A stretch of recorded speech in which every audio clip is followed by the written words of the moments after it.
नमस्कार, आप देख रहे हैं प्रदेश का नंबर 1 और सबसे भरोसेमंद news channel India news Haryana और मैं हूं आपके साथ आयुष चित्रांश।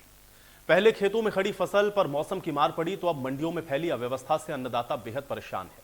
दरअसल गेहूं की आवक जोरों पर है लेकिन लिफ्टिंग ना के बराबर है। ऐसे में किसान का गेहूं खुले में पड़ा है। किसान की मेहनत किस तरह से बर्बाद होती है और कैसे एक पल में बदहाल व्यवस्था बड़ी बर्बादी की वजह बनती है, इन 3 तस्वीरों के जरिए हम आपको दिखा रहे हैं। अंबाला, रादौर और करनाल को देखिए, जहां पर मंडी में पड़ी बोरियां पानी में भीग गई हैं तो बोरियों के नीचे से पानी बह रहा है, जो मंडी प्रशासन की उठान व्यवस्था को मुकम्मल नहीं कर पाने की तस्दीक कर रहा है। बारिश आते ही तिरपाल से गेहूं को ढककर बचाने में हालांकि प्रशासन जुटा जरूर, कुछ बोरियों को ऊपर से ढककर बचाया भी गया, लेकिन सड़क से बहकर आया पानी कई क्विंटल गेहूं की बर्बादी का कारण बना है।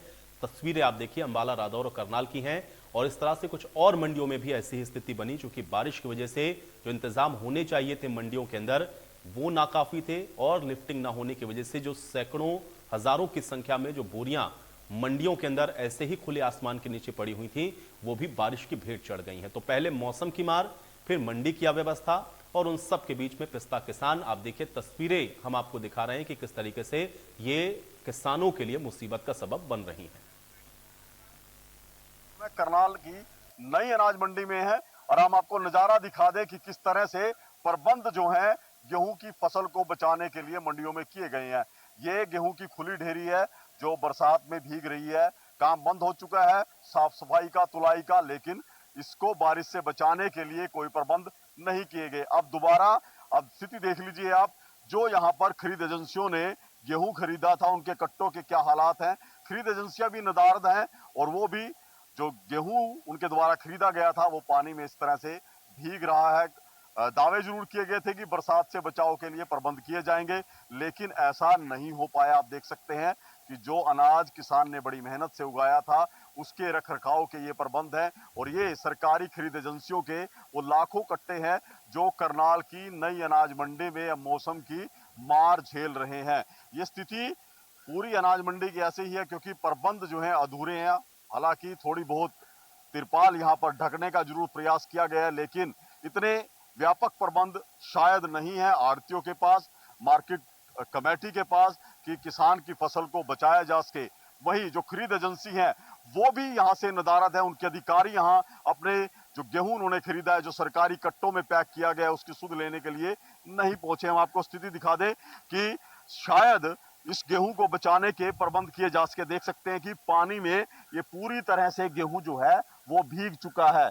अब ये गेहूं खाने लायक बचा है या नहीं आप नहीं बता सकते, लेकिन जिस तरह से इस गेहूं के अंदर अब ये पानी जा चुका है, ये इसका जो मॉइस्चर लेवल है वो कितना होगा और खरीद एजेंसियां क्या इसको खरीदेंगी या किसान को अब दोबारा से मौसम की मार के कारण अपनी फसल बेचने के लिए इंतजार करना पड़ेगा। ये हालात करनाल मंडी के उस समय है जबकि मौसम विभाग द्वारा पहले से ही ये चेतावनी जारी कर दी गई थी कि मौसम जो है खराब होगा, बारिश आ सकती है। ऐसे में प्रबंध के दावे जरूर किए गए थे, लेकिन ऐसा संभव नहीं हो पाया। अब क्या कहें, इस जो बरसात के कारण जो लाखों कट्टे भीगे हैं, क्या ये मिलीभगत है या जानबूझकर सरकार के अनाज को खराब करने या उसमें नमी की मात्रा बढ़ाने के लिए ये खेल खेला गया है। करनाल से महेंद्र सिंह, इंडिया न्यूज हरियाणा।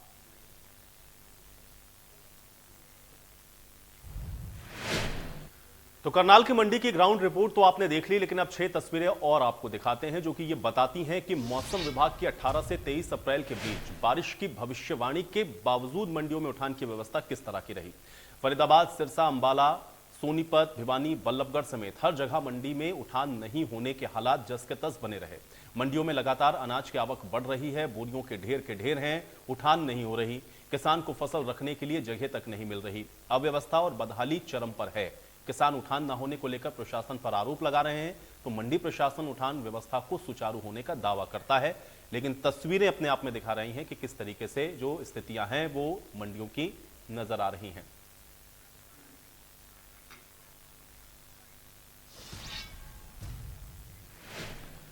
तो लिफ्टिंग ना होने पर नेता विपक्ष भूपेंद्र हुड्डा ने भी सरकार को जमकर घेरा। उन्होंने क्या कुछ कहा, आइए आपको सुनवाते हैं।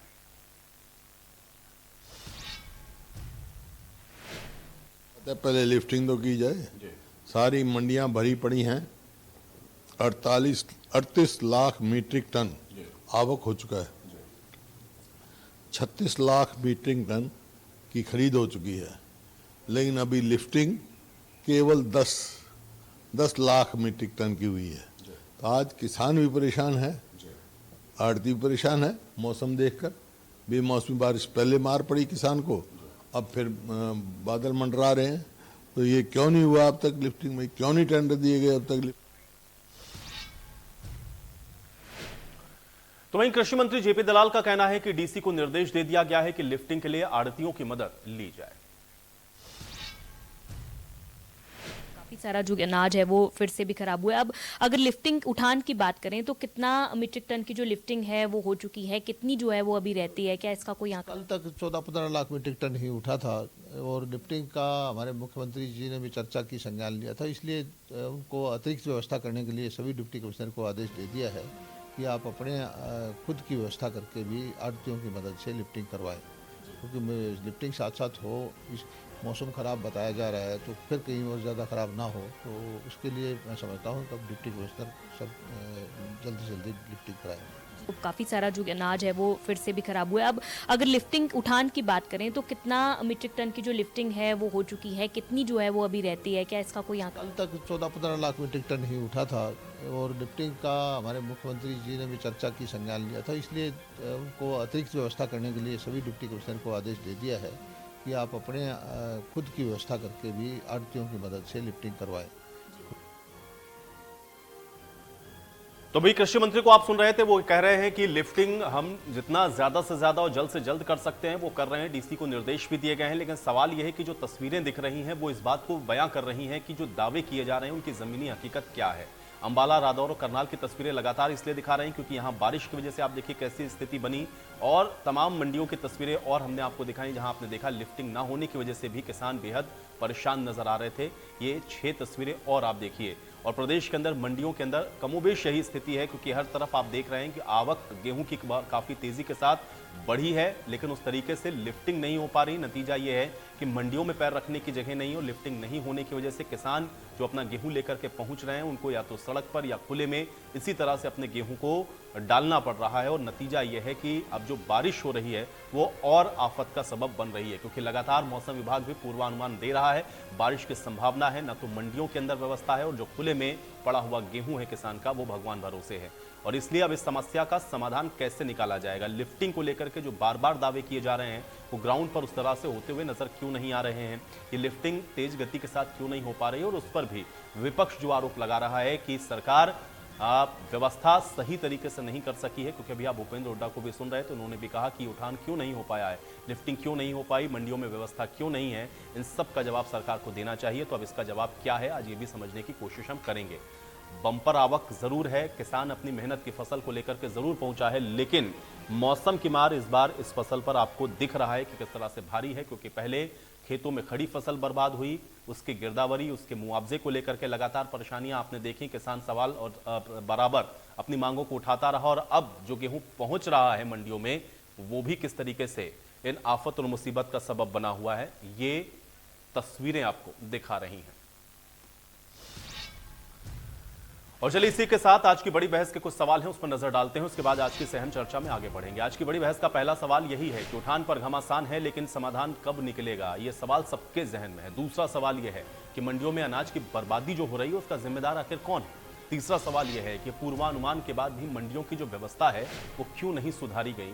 आज ये भी हम समझने की कोशिश करेंगे क्योंकि ये तमाम तस्वीरें दिखा रही हैं, और अभी भी आप देख रहे हैं कि मौसम विभाग का पूर्वानुमान है, लेकिन अब जो अनाज पहुंच चुका है या जो मंडियों के अंदर इस समय गेहूं पहुंचा हुआ है उनको कैसे आप सुरक्षित करेंगे, कैसे उसका उठान करेंगे, आज ये समझते हैं। सभी मेहमान मेरे साथ जुड़ गए, पहले उनका परिचय आपके साथ करवा देते हैं, उसके बाद चर्चा में आगे बढ़ते हैं। प्रोफेसर वीरेंद्र चौहान जी हमारे साथ जुड़ रहे हैं, भारतीय जनता पार्टी के प्रवक्ता हैं। प्रोफेसर वीरेंद्र चौहान जी, बहुत स्वागत है आपका इस चर्चा में। जोगिंदर मोर जी हमारे साथ जुड़ रहे हैं, कांग्रेस पार्टी के प्रवक्ता हैं। जोगिंदर मोर जी, आपका भी इस चर्चा में स्वागत है। रजत पंजेटा जी हमारे साथ जुड़े हैं, इंडिया नेशनल लोकदल के प्रवक्ता हैं। रजत पंजेटा जी, आपका भी स्वागत। स्वामी इंद्र हमारे साथ जुड़ रहे हैं, किसान नेता हैं। स्वामी इंद्र, आपका भी स्वागत। और राम अवतार तायल हमारे साथ जुड़ रहे हैं, आप महासचिव हैं आड़ती एसोसिएशन के। राम अवतार तायल जी, आपका भी इस चर्चा में स्वागत है। प्रोफेसर वीरेंद्र चौहान जी, चर्चा की शुरुआत आपसे ही करेंगे, क्योंकि एक तो मौसम की मार है, पूर्वानुमान अभी भी है, और लिफ्टिंग की जो समस्या है वो लगातार दिख रही है कि बनी हुई है। अब इस समस्या का समाधान क्या है और कैसे जो किसान अपनी मेहनत की फसल को लेकर के पहुंच रहा है उसको परेशानी नहीं आने देंगे, जो आप दावे कर रहे हैं उसको ग्राउंड पर कैसे उतारेंगे, मेरा पहला सवाल।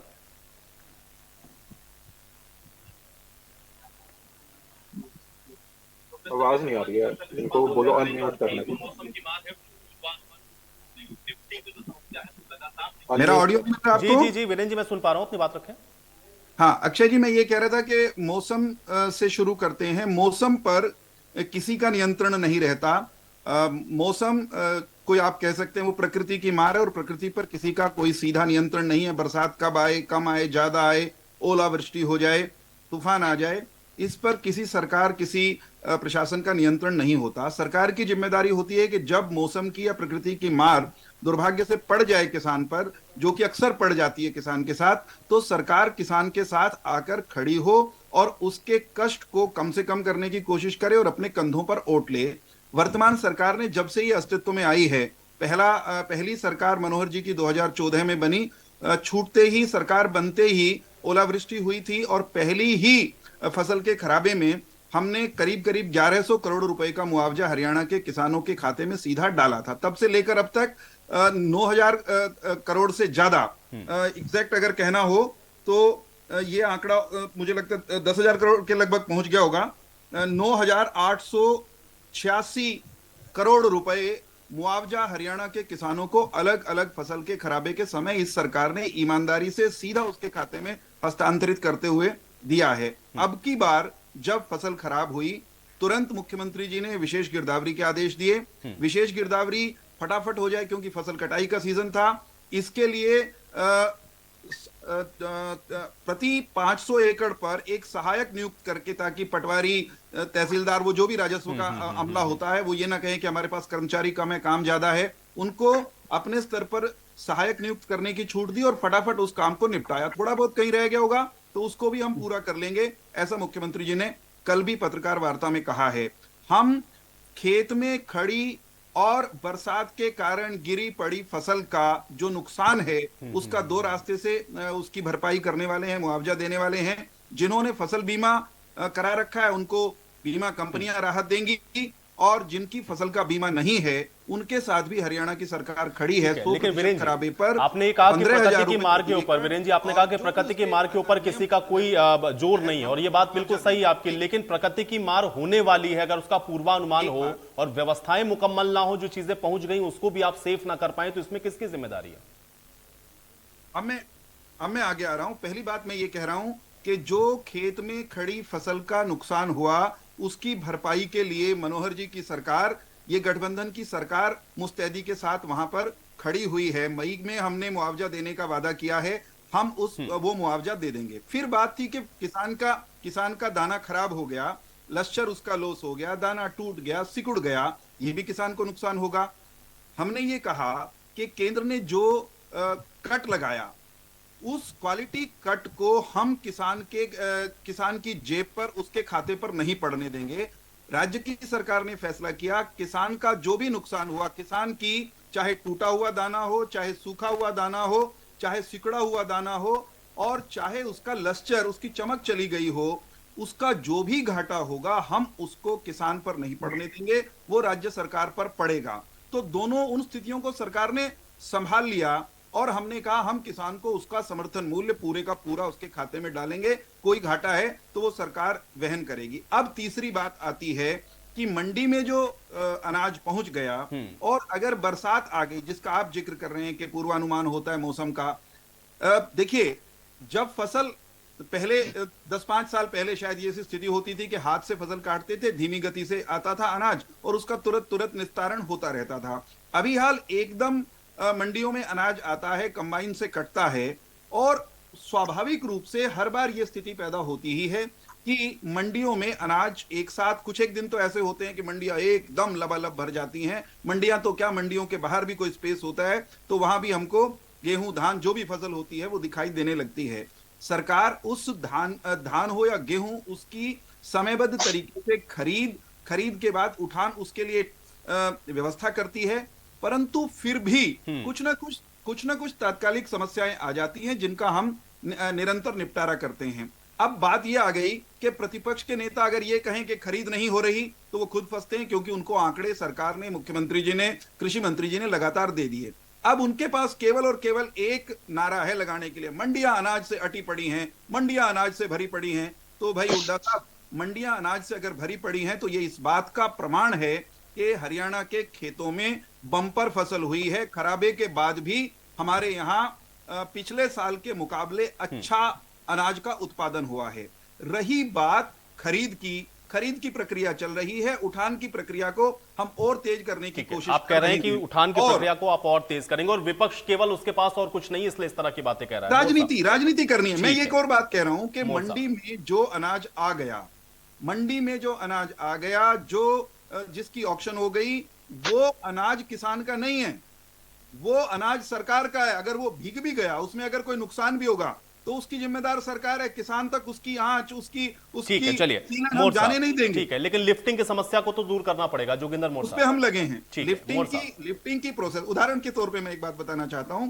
लिफ्टिंग में कभी कभार कुछ ठेकेदार जो हैं जिनके काम करना होता है, कभी कभार वो ढिलाई कर सकते हैं, कभी कभार एजेंसियों के बीच में कोऑर्डिनेशन की समस्या होती है। इन दोनों ही तरह की स्थितियों में सरकार ने प्रभावी हस्तक्षेप स्वयं कृषि मंत्री से लेकर के मुख्यमंत्री जी भी मंडियों में गए हैं।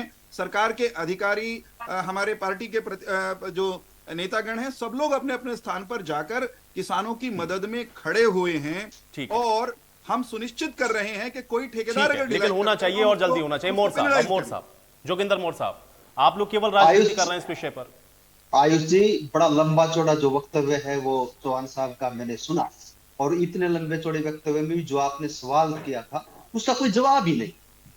आप देखिए कि जिस प्रकार से मौसम खराब हुआ था, उससे पहले ही ये मौसम का पूर्वानुमान था और मौसम वैज्ञानिकों ने यह चेताया था कि एकदम से जो है गर्मी भड़केगी और किसान की मजबूरी होगी कि वो फसल को जल्दी से जल्दी काटे और जल्दी से जल्दी मंडी में लाए। इस बात के बिल्कुल पूर्वानुमान थे, और विपक्ष और पूरी राजनीतिक पार्टियां और पूरे किसान जो संगठन थे वो सरकार को चेता रहे थे कि जल्दी से जल्दी उठावन का जो टेंडर है वो करें और उठावन की व्यवस्था करें। अब वीरेंद्र जी फिर गाय बगाई इधर उधर की बातें करके कर रहे हैं। विपक्ष कोई राजनीति नहीं कर रहा है, किसान की पीड़ा है, उसके साथ विपक्ष को आवाज उठाना और सरकार को चेताना विपक्ष का काम है। आप देखिए कि जिस प्रकार से आज के समय में तो बहुत दिन पहले से जो मौसम के पूर्वानुमान आ जाते हैं, उसके बाद सरकार की स्थिति है। फिर ये कहते हैं कि जो ऑक्शन हो गया, जो ऑक्शन नहीं हुआ है वो अनाज भी तो मंडी में पड़ा है, उसकी क्या व्यवस्था है? और जब मंडी में अनाज अटी पड़ी है, मंडी में जब तक उठावन नहीं आएगा तो नया अनाज कहां से आएगा? इस प्रकार की रही गिरदावरी की बात, तो अब तक इनकी गिरदावरी पूरी नहीं हुई और फसल कट चुकी है। उसके अंदर एक नया विवाद होगा कि एक अलग तरह से स्थितियां जो होंगी, क्योंकि आपने समय पे गिरदावरी नहीं की, अब तक कोई मुआवजे का, लस्टर लॉस का अब तक कोई घोषणा नहीं हुई है, किसी प्रकार की कोई बात नहीं हुई है किसी प्रकार से भी। और दूसरी बात, पिछले दिनों समाचार पत्रों में और आपके मीडिया के माध्यम से आपने भी देखा होगा कि किस प्रकार से जो देश का खाद्य भंडारण है वो घट रहा है, वो चिंता स्थिति में आ रहा है, और गेहूं को आप खराब कर रहे हैं, अनाज को आप खराब कर रहे हैं। दूसरी तरफ जो है देश इस चिंता से गुजर रहा है कि भंडारण की जो स्थिति है वो पिछले सालों की बजाय घट के बहुत कम रह गई है, ये स्थिति है। तो ये सरकार नकारा सरकार है, नाकाम सरकार है, और पूर्वानुमान होने के बावजूद, सब चेतावनों के बाद भी ये किसान को सिर्फ पीड़ा देना चाहती है, सिर्फ पीड़ा देती है और किसान के साथ कतई नहीं खड़ी है, किसान की समस्याओं के साथ नहीं खड़ी है। ये समारोह की सरकार है, ये किसी प्रकार से भी संवेदनशील सरकार नहीं है, बहुत गैर संवेदनशील सरकार है, और गैर संवेदनशीलता का ये कार्य करते हैं, सिर्फ बातें करते हैं, ढोंग की बातें करते हैं। आप करें इनको संवेदनशीलता नहीं है, ये संवेदनशील नहीं है किसान के लिए। पूरे वक्तव्य में अब तक इनके कृषि मंत्री कह रहे हैं पूरे आंकड़े 10 लाख मीट्रिक टन का उठाव हुआ है, 38 लाख मीट्रिक टन अनाज आ चुका है, 10 लाख मीट्रिक टन का हुआ है। तो आप बताइए कब टेंडर किया आपने, कब समय पे टेंडर किया है? डिप्टी कमिश्नर को आप करें। नहीं वीरेंद्र जी, आप नोट कर लीजिए, आप जवाब दीजिएगा। मैं अभी और प्रवक्ता भी, पंजेटा जी ठीक है। मोर साहब, आप ये कह रहे हैं कि भाई ये संवेदनशील नहीं है, आपने आरोप लगा दिया ना वो संवेदनशील नहीं। पंजेटा जी, क्या कारण नजर आ रहा है? कारण तो आयुष जी हर साल की बात है, ये कोई आज कुछ नया नहीं है। 3200 मेट्रिक टन कुंडरी में पिछले साल सड़ गया था अनाज पड़ा 3200 कुंडरी की बात कर रहा हूं मैं। ये हमने इस चैनल पे डिबेट भी कर चुके हैं उसके ऊपर, और हर इस साल नहीं, हर कई साल। इसमें सिर्फ किसान का नुकसान नहीं है, इसमें जो आम जनता के टैक्स पेयर का भी इसमें बहुत बड़ा खेल है, बहुत बड़ा घोटाला है। ये 6.5 लाख करोड़ का टैक्स पेयर का जो पैसा है उसकी चपत लगी थी। और ये मैं नहीं कह रहा, ये सीएजी की रिपोर्ट थी। सीएजी ने अपनी, और बल्कि सरकार ने कहा ये आप इसमें से पैरा हटा दीजिए 6.5 लाख करोड़ का जो नुकसान हुआ। सीएजी ने साफ मना कर दिया। कैथल के अंदर प्रॉपर स्टोरेज यूटिलाइजेशन ना होने की वजह से 6.5 लाख करोड़ का सीएजी की रिपोर्ट थी। उसमें इन्होंने टेंडर, ई टेंडरिंग के जरिए टेंडर दिया AALL। अब बड़ा राम ध्यान अवतार से जी, उसके बाद मैं आपके ही पास आऊंगा, थोड़ा सा धैर्य रखें, बड़ा पंजेटा ध्यान जी की से- बात कंप्लीट हो। बड़ा ध्यान से आपको ध्यान देना पड़ेगा। ये AALL की फुल फॉर्म क्या है? AALL की ई टेंडरिंग के जरिए 25 करोड़ का उठान का टेंडर और स्टोरेज का टेंडर दिया अडानी एग्रो लॉजिस्टिक्स लिमिटेड को। अब बताइए ई टेंडरिंग का विरोध क्यों ना करें? अभी उठान क्यों नहीं हो रहा? अब आप बताइए।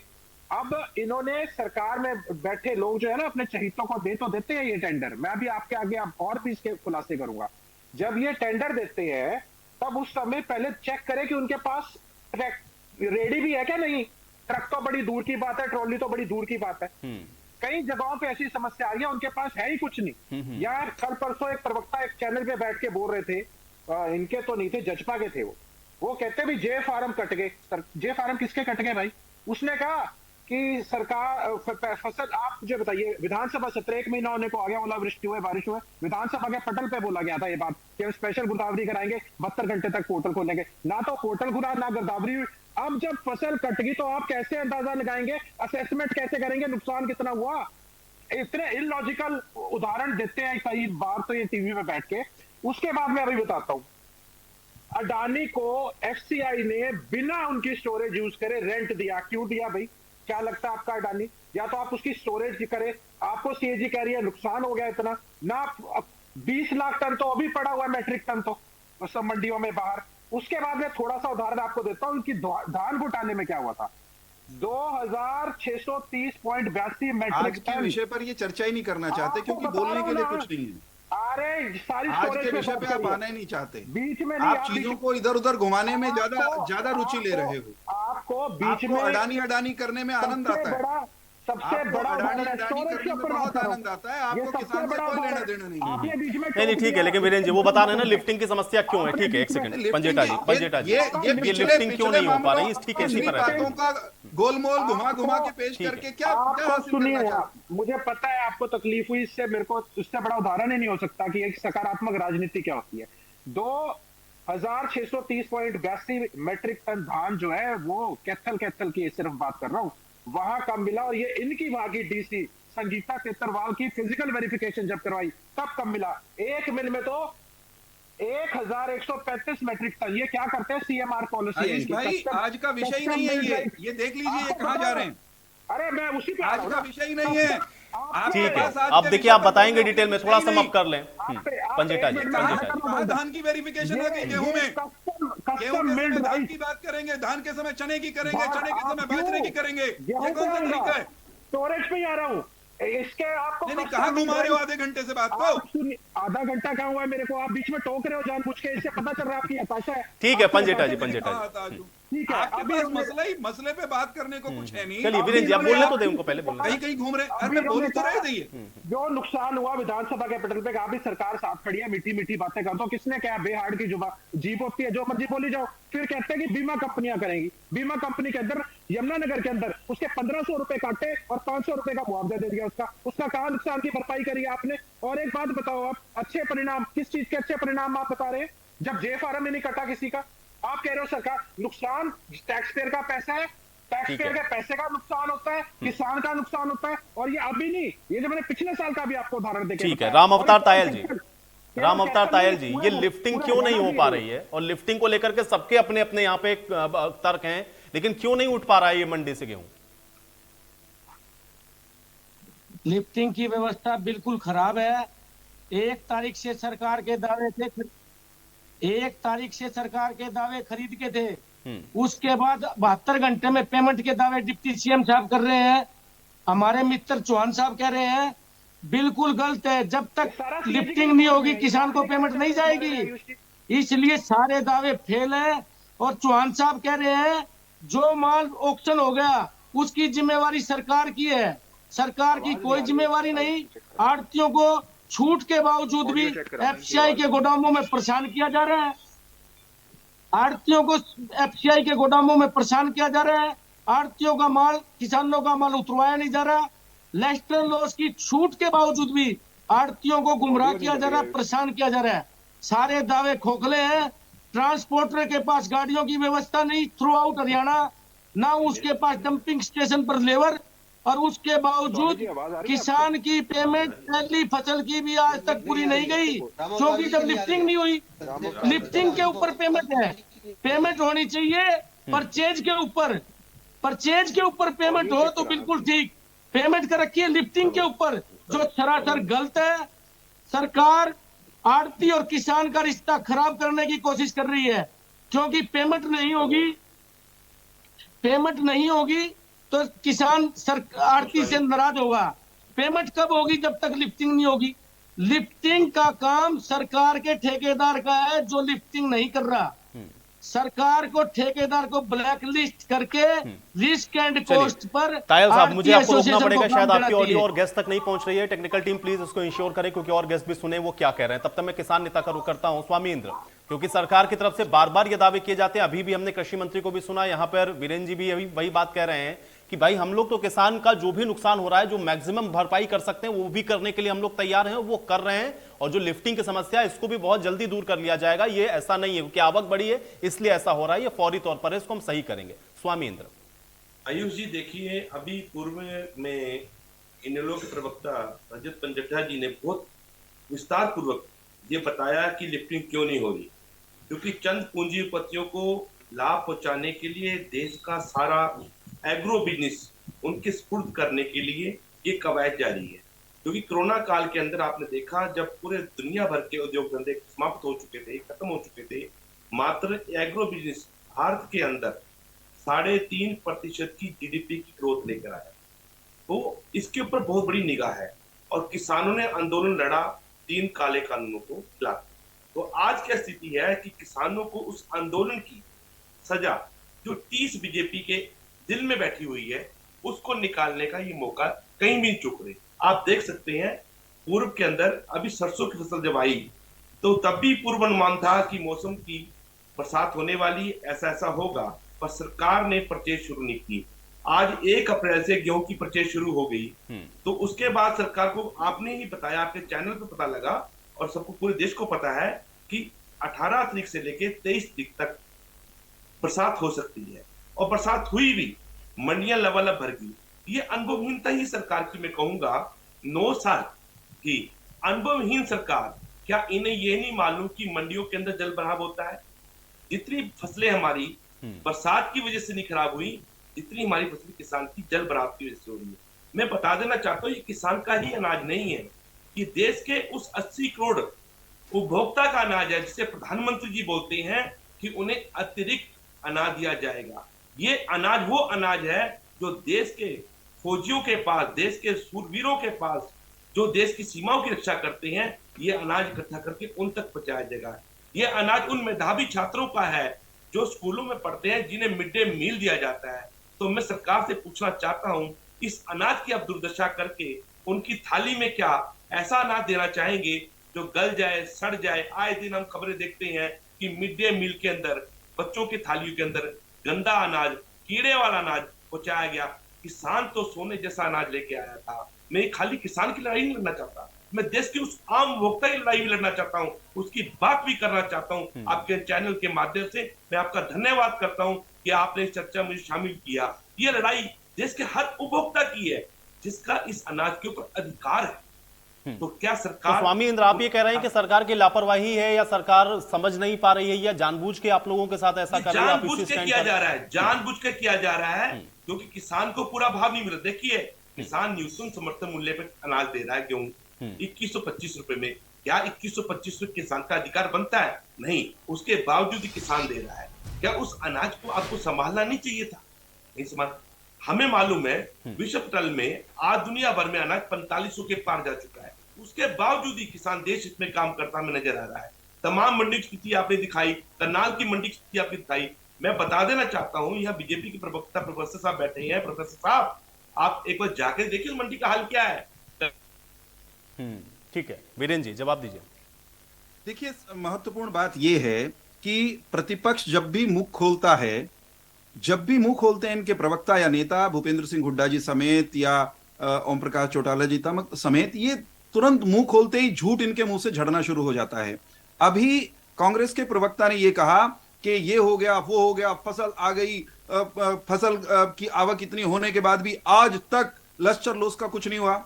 अरे भाई, हरियाणा में ही रहते हो ना मोर साहब, हरियाणा की सरकार ये कह चुकी है और कर रही है कि लश्कर लॉस या क्वालिटी कट कहीं लगेगा उस पर, तो क्वालिटी कट का भुगतान, क्वालिटी कट का वजन, क्वालिटी कट का बोझ वो किसान पर नहीं जा रहा, नहीं न जाएगा। जो सरकार आपके समय का प्रोफेसर साहब प्रवचन ना दीजिए, आपके मुख्यमंत्री ने रुकेंगे नहीं, हैंडल को हटा लिया है। क्या आपके बारे में, क्या आपके क्या मैं आपके आपने किया उसे हटा लिया, क्या मैं इनके बीच में बोला था? आपने मंडी सेक्रेटरी को भेजी, हम भी देखना चाहते हैं। अगर के बावजूद की बारी चल रही है तो मैं कुछ नहीं कह सकता। बोलने से देश नहीं चलता। ठीक है, ठीक है, अब आप लोग का सवाल आ गया भाई, जवाब तो इधर से आएगा ना वीरेंद्र जी को। एक सेकंड स्वामी इंद्र, आपने कहा कि इन्होंने कहा है और उधर से राम तायल जी भी कह रहे हैं, राम अवतार तायल जी भी, कि भाई वो अभी भी एफसीआई वाले परेशान कर रहे हैं। वीरेंद्र जी जवाब देंगे। वीरेंद्र जी ठीक है, एक सेकंड, तायल साहब अभी जवाब लेंगे। वीरेंद्र जी एजेंसी परेशान कर रही है।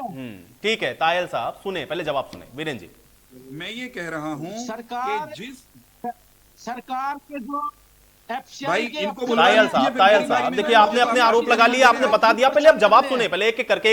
एक सेकंड तायल साहब थोड़ा सा पहले धैर्य रखें। वीरेंद्र जी जवाब दें। तायल साहब के ऑडियो डाउन करें, तायल साहब शायद सुन नहीं पा रहे हैं मुझे। वीरेंद्र जी जवाब दें।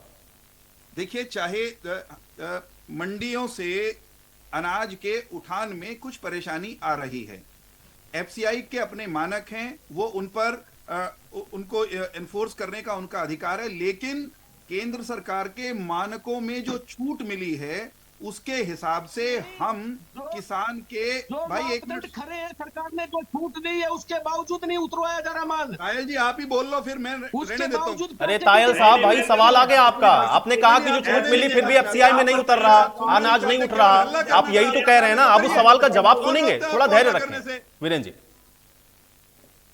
मैं ये कह रहा हूं कि हरियाणा सरकार ने ये सुनिश्चित करने का ऐलान कर रखा है, हम सुनिश्चित कर रहे हैं कि किसान का एक एक दाना गेहूं का जो मंडी में आएगा, वो टूटा हुआ हो, सूखा हुआ हो, लश्कर लोस हो, किसी भी अवस्था में वो मंडी में आएगा, उसे हम खरीदेंगे।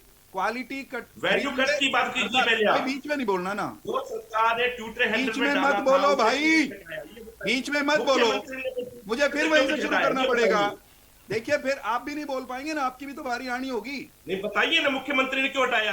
अरे ट्विटर बोलते जब आपने एडवर्टाइजमेंट डाला था, पेज डाला था, वो पेज क्यों हटाया? अनावश्यक हल्ला अब तक जारी क्यों नहीं हुआ? ठीक है स्वामी इंद्र सवाल आ गया, एक सेकंड सुने। हाँ वीरेंद्र, मैं ये कह रहा हूं कि एक एक दाने को समर्थन मूल्य पर हम खरीदेंगे, खरीद रहे हैं, खरीद लिया है। अधिकांश मात्रा में जो मंडियों में आया हुआ अनाज वो सरकार खरीदती है। इनकी चोंच बंद करिए, उसके अंदर भी लिफ्टिंग नहीं हुआ है। इनकी खरीदा तो क्या खरीदा?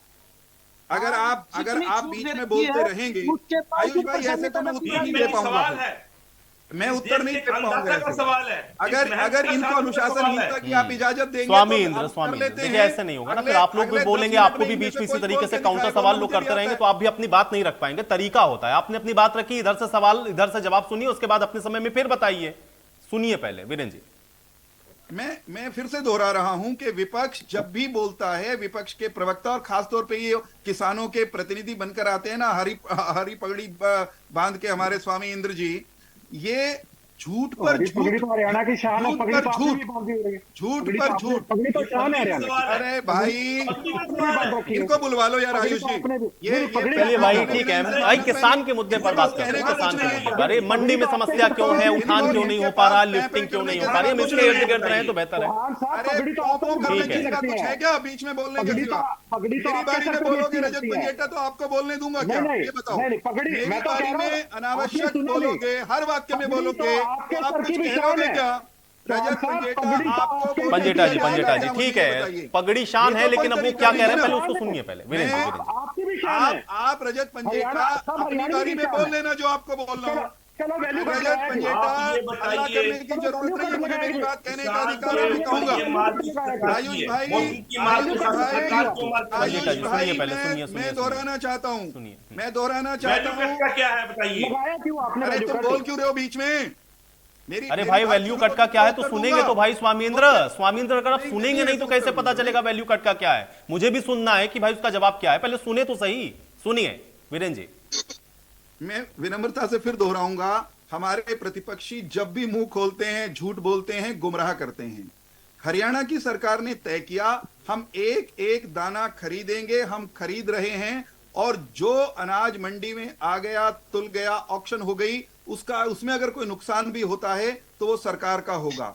वैल्यू कट हरियाणा की सरकार कह चुकी है, जो लगेगा या लग रहा है वो किसान पे नहीं लग रहा, वो हम उसको ओट रहे हैं। लेकिन जो सरकार पिछले 8 सालों में 9800 करोड़ से ज्यादा किसानों के खाते में मुआवजे का, राहत का पहुंचा चुकी हो, उसको उस सरकार के प्रवक्ता, उस पार्टी के प्रवक्ता सम्मेलन ये बता रहे हैं, जो अपने कार्यकाल का, नहीं स्वामींद्र मेरी बात पूरी होने दो, जो अपने कार्यकाल का, जो कह तो रहे वैल्यू कट जो लगेगा वही वो राज्य सरकार वहन करेगी, और उस पर क्या जवाब चाहिए स्वामींद्र? जो लोग अपने कार्यकाल का, देखिए आपकी वजह के कारण, आपकी आयुष भाई, इनको स्वामींद्र, स्वामींद्र भाई वैल्यू कट का सवाल था, वो जवाब दे रहे हैं, अब आप उससे सहमत हैं, नहीं है, संतुष्ट नहीं है, बारी का इंतजार करिए एक सेकंड पहले। वीरेंद्र जी कंप्लीट करें। हमें संवेदनहीन कौन बता रहा है? उस कांग्रेस पार्टी के प्रवक्ता बता रहे हैं जो अपने कार्यकाल का 350 करोड़ किसानों का मुआवजा बकाया छोड़कर चले गए थे, जो 2-2 रुपए के चेक देते थे, तो 5-5 रुपए के चेक देकर के किसान का निरादर करते थे। अरे आप क्यों कांग्रेस के प्रवक्ता बन रहे हो? आपकी बताता हूँ ना मैं, क्या काम कर रही है बताइए। आपकी भूमिका बताता हूँ ना मैं। रुकिए। जो आप आते हैं डिबेट्स में किसानों के प्रतिनिधि बनके, आपको किसान कितना पसंद करते हैं, किसान आंदोलन के बाद हुए चुनाव में आपको दिखा दिया ना आईना लोगों ने। तो आप किसी मायने में किसानों के प्रतिनिधि नहीं है, केवल और केवल भारतीय जनता पार्टी की सरकार उसके खिलाफ नैरेटिव खड़ा करने के लिए आपको मैं बता रहा हूं, आप किसी मायने में किसान नहीं है। किसान आप किसी मायने में बात कर रहे हैं, आप किसी मायने में किसान नहीं है। मैं बताता हूं ना, किसान प्रसन्न है, हरियाणा का किसान प्रसन्न है, हरियाणा का किसान स्वामी इंद्र हरियाणा का किसान प्रसन्न है। देखिए वीरेंद्र जी, वो तो कह रहे हैं कि वो जो किसान आंदोलन हुआ उसकी सजा आप लोग दे रहे हैं किसानों को खाली। हरियाणा का किसान इसलिए आप जानबूझ करके किसानों को परेशान कर रहे हैं, किसानों को सजा दे रहे हैं। हरियाणा का किसान प्रसन्न इसलिए है कि उसके खाते को सरकार उठती है। लिफ्टिंग की बात करो, लिफ्टिंग की उसके खाते में 72 घंटे के भीतर उसका दाम, उसकी कीमत उसके अनाज की पहुंच रही है। और ये फर्जी नैरेटिव वाले, ये झूठे लोग, ये किसानों के नाम पर किसानों को लूटने वाले लोग। ठीक है भाई, एक एक करके वीरेंद्र जी, लिफ्टिंग की बात आप बता नहीं रहे। सबकी शिकायत ये कि आप ये बता नहीं पा रहे हैं कि भाई ये लिफ्टिंग क्यों नहीं हो पा रही। सबकी शिकायत है यार। ठीक है भाई, एक एक करके सबने वही सवाल उठाया, लिफ्टिंग क्यों नहीं हो पा रही, लिफ्टिंग क्यों नहीं हो पा रही। चलिए ठीक है, जवाब देते हैं। एक सेकंड वीरेंद्र जी, लिफ्टिंग क्यों नहीं हो पा रही है? या आप जो कॉन्ट्रैक्ट दे रहे हैं आप ये देख भी नहीं रहे हैं कि उसके पास एक भी कोई ट्रक है, ट्रांसपोर्ट का कोई उसके पास साधन है कि नहीं है? ये आरोप लगा रहे हैं, जवाब दीजिए। एक छोटा फिर उत्तर ले लीजिए मेरा, ठीक है पंजेटा, लिफ्टिंग का जवाब लेते हैं। पंजेटा बोलेंगे तो मैं इनको कैसे बोलने दूंगा जब मेरी बात। अरे क्या बात कर रहे हो? अरे भाई, लिफ्टिंग की बात में तो अडानी को ले आते हो, लिफ्टिंग की बात करने लगते हैं तो अडानी आ जाता आपके, आपको समझ नहीं आता आज की लिफ्टिंग में कहीं अडानी नहीं है। रजत पंजेटा जी अभी लिफ्टिंग क्यों नहीं कर पा रहे, एक बार फिर से समझते हैं ना। आज की चर्चा का विषय उठान है, उठान क्यों नहीं कर पा रहे? मैं एक बात कह रहा हूँ, अगर ये मुझे उत्तर देने दे तो मैं एक बात कहना चाहता हूँ, अगर ये उत्तर देने देंगे, अगर ये केवल अपनी रट नहीं लगाना पंजेटा जी अभी जवाब लेते हैं, लिफ्टिंग क्यों नहीं कर पा रहे? ठीक है, आपके आरोप आ गए अभी 1 सेकंड पहले, ये लिफ्टिंग क्यों नहीं हो रही? लिफ्टिंग पर मैं बताता रहा हूं, लिफ्टिंग चल रही है। लिफ्टिंग में कहीं अगर कोई बाधाएं हैं, उसके लिए संबंधित डिप्टी कमिश्नर्स को कृषि मंत्री ने, मुख्यमंत्री जी ने भी निर्देश दिए हैं कि जहां कहीं धीमा है किसी कारण से उसको ठीक करिए। जैसे मैं असंध की अनाज मंडी में गया, अरे सुनोगे ना तो सुनोगे तब ना, सुनोगे तब ना, सुनोगे तब ना, सुन तो लो, सुनो, सुनते नहीं ना, सुनते नहीं ना, सुनते तो नहीं, राजनीतिक रोटियां सेकनी है ना, राजनीतिक रोटियां सेकनी है, सुनने ना सुनने का फैसला करके घर से आते हैं। नहीं ठीक है, लेकिन वीरेंद्र भाई उनका आरोप ये है कि अगर आप ये कह रहे हैं अगर कहीं समस्या है तो भाई ये आप लोगों को पहले से समझना चाहिए ना, यही तो व्यवस्था होती है। अगर वो व्यवस्था सही समय पर नहीं है तो सवाल उठाने का मौका आप दे देते हैं ना इन लोगों को। इन्होंने सारे सवाल उठाए हैं, मैं उत्तर दे रहा हूं, ये सुन लीजिए, मैं उत्तर दे रहा हूं। मैं असंध की अनाज मंडी में गया, मैंने वहां उठान की स्थिति की समीक्षा करने के बाद ये पाया कि वहां उठान की गति धीमी है। उठान की गति धीमी क्यों है, इसके लिए संबंधित अधिकारियों से पूछा गया तो उन्होंने जो समस्या बताई तत्काल उनको ये कहा गया, सरकार की तरफ से भी कहा, मैंने भी सरकार के नुमाइंदे के नाते कहा कि जो ठेकेदार ढिलाई करता है उसके खिलाफ दंडात्मक कार्रवाई करिए। वो प्रोसेस शुरू कर दी, यही तो तरीका है। अब यहां पे रजत जी की बात का जवाब देना चाहता हूं। रजत जी और दूसरे लोग ये दो मुही बातें करते हैं। एक मिनट बात तो सुन लो महाराज, उत्तर सुन लो ना। अब जवाब अडानी वाली बात का भी जवाब सुनते हैं ना, अडानी वाली बात आप ही का दे रहा हूं, जवाब आप ही का दे रहा हूं, आपका जवाब भाई, रजत भाई आपका जवाब दे रहा हूं, रजत भाई जवाब। ठीक है पंजेटा जी आपकी बात का भी जवाब आ जाए, एक बार जवाब आ जाए। रजत जी देखिए, दो मुही बातें करते हैं हमारे विपक्षी दो मुही बातें करते हैं आयुष भाई। एक तरफ तो ये कहते हैं जब रजत भाई, अभी रजत भाई सुनना तो पड़ेगा ना, जवाब तो सुनना पड़ेगा, सवाल उठाने से कुछ नहीं होगा। जवाब देना हमारी जिम्मेदारी, हम दे रहे हैं ना, जवाब देना हमारी जिम्मेदारी है। मैं जवाब दे रहा हूँ, आप बोले नहीं दे रहे, आप एक्सपोज हो रहे हो ना इस बात से। मैं ये कह रहा हूँ, देखिए आयुष भाई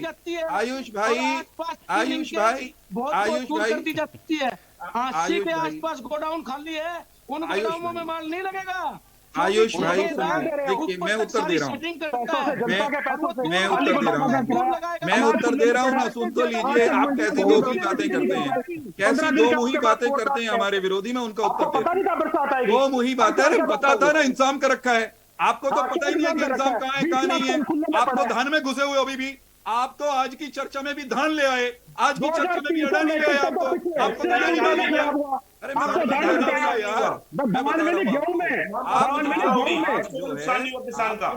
सुनो, मैं एक उत्तर दे रहा हूँ। सुनो तो सही, जवाब के बिना बात नहीं बनेगी। जवाब ये है कि जब आयुष भाई कोई बड़ा ठेकेदार किसी मामले में आने लगे, मान लीजिए खुदा मतलब इनको जो प्रिय शब्द है अडानी, जब कहीं कोई अडानी या उससे छोटे दर्जे का कोई ठेकेदार या कोई प्राइवेट एजेंसी बीच में आती है तो ये कहते हैं कि अरे बड़े बड़े प्लेयर आ गए, ये सबको खा जाएंगे। पंचायतों में ई टेंडरिंग का विरोध करते हुए इन्होंने कहा बड़े ठेकेदार आ जाएंगे, इसलिए इनको मत आने दीजिए। अब अनाज के उठान के मामले में ये कह रहे हैं छोटे ठेकेदार आ गए, चहेते आ गए, उनके पास ट्रक नहीं है, उनके पास ट्रैक्टर नहीं है। अरे कहीं एक जगह खड़े हो जाओ, ना छोटा उठाएगा ना बड़ा उठाएगा। रजत भाई नेशनल लोकदल को टेंडर दे दें, नेशनल लोकदल को या ठेका दे दें, क्या उठान का ठेका। चलिए ठीक है, अब आप लोग के आरोप प्रत्यारोप के बीच में चर्चा मुझे अब यहीं समाप्त करनी। शुक्रिया आप लोग का समय निकालने के लिए, चर्चा का हिस्सा बनने के लिए। तो सवाल यही है कि एक तो मंडियों के अंदर जो व्यवस्था है उसको लेकर के सवाल है कि लिफ्टिंग क्यों नहीं हो पा रही है। सरकार का कहना है जो समस्या है उसको हम दूर कर रहे हैं, लिफ्टिंग हम लगातार कर रहे हैं, लेकिन इन सब के बीच में जो फसल खराब हो रही है उसको कैसे रोक पाएंगे, यह सवाल बड़ा है। आज बड़ी बहस में मेरे साथ फिलहाल इतना ही।